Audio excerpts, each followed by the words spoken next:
Now, what I have is I have a new theme for you. That theme is around the role of states in the foreign policy making. These two questions, they have come in UPSC earlier. If you see, first question is, how do constituent states influence foreign policy? Second is, federal units are critical in making India's foreign policy. And here, the question is asked from the perspective of West Bengal vis-a-vis Bangladesh. So I have not only included the answer to this question, but I have also included some more content so that we have a very holistic understanding of tomorrow. If some question like this comes, we should be able to attempt. Now, if you see here,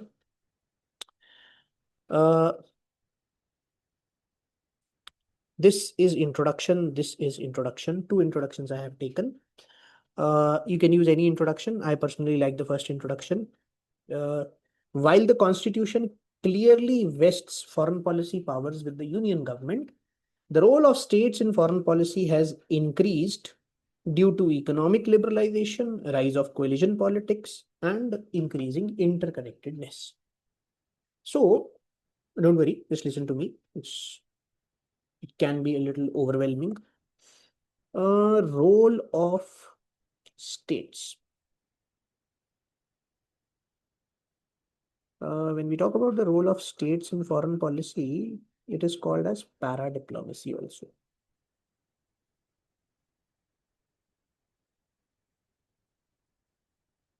Para-diplomacy, or it is also called as subnational diplomacy. Okay. And now, when it comes to the role of states in foreign policy, you introduce by saying that states, despite not having any constitutional power to have a say in foreign policy, lately they have started to play a role. Now, why they have started to play a role, we'll talk about that. So if you don't want to include the why part in your introduction, that's fine, because that can be included later on also. Some students ask me that the why part should be the part of body, so why should we include it in introduction? Look, the why part is actually not a part of the body. You can include it in introduction because the main aspect which they expect from you in body is what instances were there when the states played a role and how do we look at them. So the instances part is where the major chunk of body should go. But if you want to include the reasons also into the body, not a problem. Then you simply talk about the fact that it has increased. Or there is another definition based introduction, which you can say there is a concept of para-diplomacy, which was first proposed by in 1990 by John Kincaid, an American scholar who outlined foreign policy role for local governments within a democratic federal system. So simply you can say this concept was introduced by John Kincaid in 1990. इतना भी लिख सकते हो. अब आते हैं reasons पर. यहाँ पर कारण एक्चुअली में क्या है, why are the states playing the role. Summary reasons की यहाँ पर लिखी है, सभी रीजंस यहाँ लिख दिए गए हैं. इकोनॉमिक लिबरलाइजेशन एक बहुत बड़ा कारण है. एलपीजी के कारण states want to bring FDI and this is the best seen from the examples of Gujarat and Andhra Pradesh. ठीक है, इसको मैं ठीक कर देता हूँ. Collapse of single party dominance ये 1967 के बाद हुआ, जब कांग्रेस का सिंगल पार्टी डोमिनेंस खत्म हुआ. राइज ऑफ कोलिजन पॉलिटिक्स जो 1989 के बाद माना जाता है primarily. Geographical proximity of the states, तो अगर हम पंजाब की बात करें, geographical proximity, West Bengal, Tamil Nadu, north east की states, and their historical cultural connections. Again, Punjab, West Bengal, Tamil Nadu, best examples. Northeast, Myanmar, free regime area, or the international border with Myanmar has a free regime, a free movement regime. I beg your pardon, extremely sorry. Free movement regime, FMR.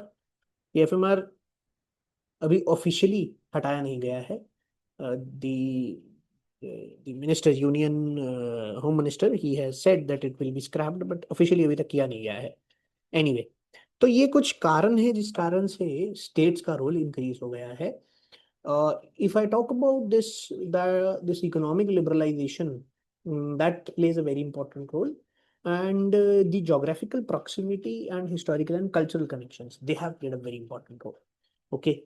Because the collapse of single party dominance and the rise of coalition politics has increased the bargaining power of regional parties. So if we talk about DMK as a political party and we talk about Trinamool Congress, because of their importance in Lok Sabha, their negotiating power is more, and then they are able to take care of they are able to influence the foreign policy decisions uh, because of their own considerations.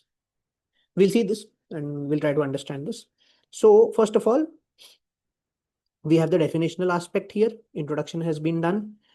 Here we have two introductions with us.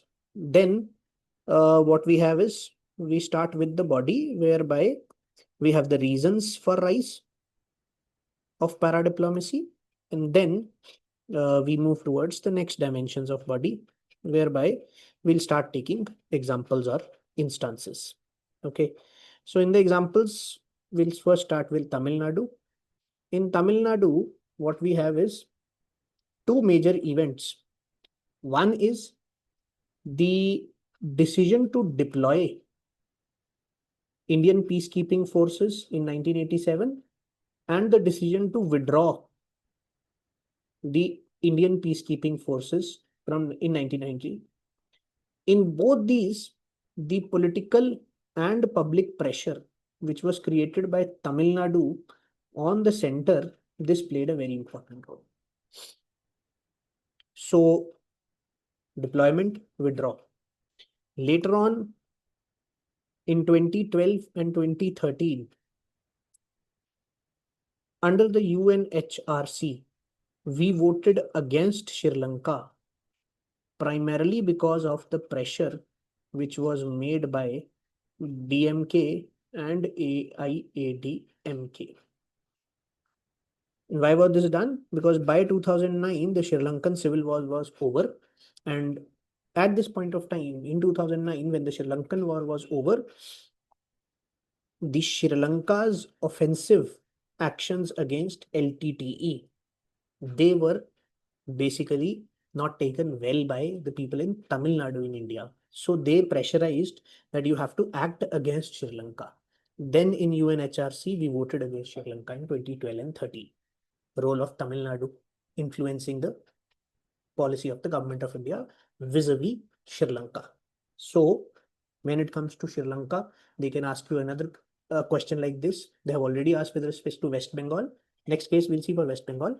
But this two instances, when it comes to the role of Tamil Nadu as a federal unit being so important that they were able to influence the policy of the government of India, but they were able to basically force the government of India to take action in their own, in a manner in which they seemed fit. Now, listen to me carefully. In case of Tamil Nadu, at this point of time, DMK was a major partner in the coalition government of UPA 1.0 and 2.0.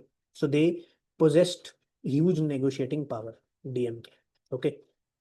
Now, West Bengal.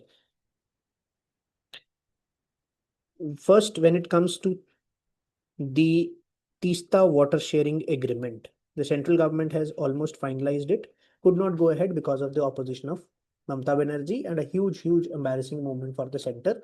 And this created a certain strain with Bangladesh. Thanks to Sheikh Hasina, this did not become a huge problem. Then, land boundary agreement of 2015. The consent of West Bengal was important. In addition to West Bengal, Assam's consent was also needed, but land boundary agreement could not be finalized without the consent of West Bengal, and finally the consent of West Bengal was taken, and or rather West Bengal gave the consent, and eventually land boundary agreement could be signed. Both the instances here, major role. here also a certain role, but not such a stand whereby the relations with Bangladesh are taken for a toss. No. So in both these instances, West Bengal vis-a-vis Bangladesh. Then we have the third case of Punjab, whereby the political leadership of Punjab, they exerted pressure on the government of India to consider Kartarpur corridor. And despite having tensions with Pakistan, this Kartarpur corridor was finally opened. So, the case of Punjab exerting influence. And then we have the examples of Gujarat and Andhra, whereby what these states have done is the CMs have made foreign visits, and by their own, they have attracted FDI. So this is again a role by the states in foreign policy by attracting FDI. Then you have role of Kerala, whereby the policies with respect to diaspora, like the OCI card, here Kerala influences it in the sense that Kerala is actively involved. So I have taken these 5 instances to show that states have a role to play, and all these 5 instances are mentioned here also. So you can very quickly read them. Okay, I forgot the example of northeastern states. Northeastern states are consulted when negotiating with Myanmar with respect to border cooperation and with respect to counterinsurgency operations, both. Further, third is with respect to implementation of Act East policy. So I have these instances. Now we come to the last part, which is the conclusion part. After writing all the instances, what I have to take into consideration, I have discussed in my question that there is something called paradiplomacy. Then I have discussed why there is something called paradiplomacy. Then I have discussed the instances along with their consequences also. And finally, I'm going to conclude. Now, how to conclude questions like this? The question is asking role of states. So for this, if you look at this conclusion, forget about this line as of now. I'll come back to this line. States are increasingly becoming relevant stakeholders, and cooperative federalism in foreign affairs will continue to ensure regional sensitivities are taken care of. Now, what we want to say is that, okay, there is a paradiplomacy, this is happening, instances are there are consequences also, positive consequences, bringing in FDI, improvement in the entire diaspora policy, negative consequences, the Tista river sharing has been held hostage, Tamil Nadu has influenced the government of India's policy to the extent that there was huge embarrassment in Sri Lanka when we deployed the Indian peacekeeping forces. जब मैंने ये सब लिख लिया, अब मैं क्या बोलने वाला हूँ कि कोऑपरेटिव फेडरलिज्म जो है वो फॉरेन अफेयर्स में भी अच्छा है, देयर इज नो प्रॉब्लम। इसी के लिए यहाँ पे लिखा नहीं है, आप ऐड कर लेना, मिनिस्ट्री ऑफ एक्सटर्नल अफेयर्स ने एक स्पेशल स्टेट्स डिवीजन भी बनाई है, जिसमें बेसिकली आइडिया है स्टेट्स के साथ कोऑपरेट करना। It is a step in the right direction. तो हम ये लिखना चाहते हैं कंक्लूजन में कि cooperative federalism in foreign affairs should continue, and Ministry of External Affairs States Division is a step in the right direction. However, as suggested by Rajiv Sikri, we have to be cautious that foreign policy is never held hostage to regional populism. Rajiv Sikri ने कहा था, याद रख पाओ well and good, नहीं याद रख पाते स्कॉलर का नाम नो प्रॉब्लम, बट ये याद रखना कि मेरी foreign policy should not be held hostage to regional populism. वो इंटरनल डोमेस्टिक पॉलिटिक्स करने के काम या डोमेस्टिक पॉलिटिक्स से उसका कनेक्शन ना बन जाए। तमिलनाडु के केस में, वेस्ट बंगाल के केस में, पंजाब के केस में, तो मेरी फॉरेन पॉलिसी, ये कीवर्ड है हमारा, should not be held hostage to regional populism. जल्दी से समराइज कर देता हूं. हमने क्या कहा? इन्वॉल्वमेंट ऑफ स्टेट्स, और बेटर हम लिखते हैं cooperative federalism in foreign policy is a welcome development. ठीक है, वेलकम डेवलपमेंट लिख लेते हैं, हमारी बड़ी अंग्रेजी हो जाएगी. Is a welcome development.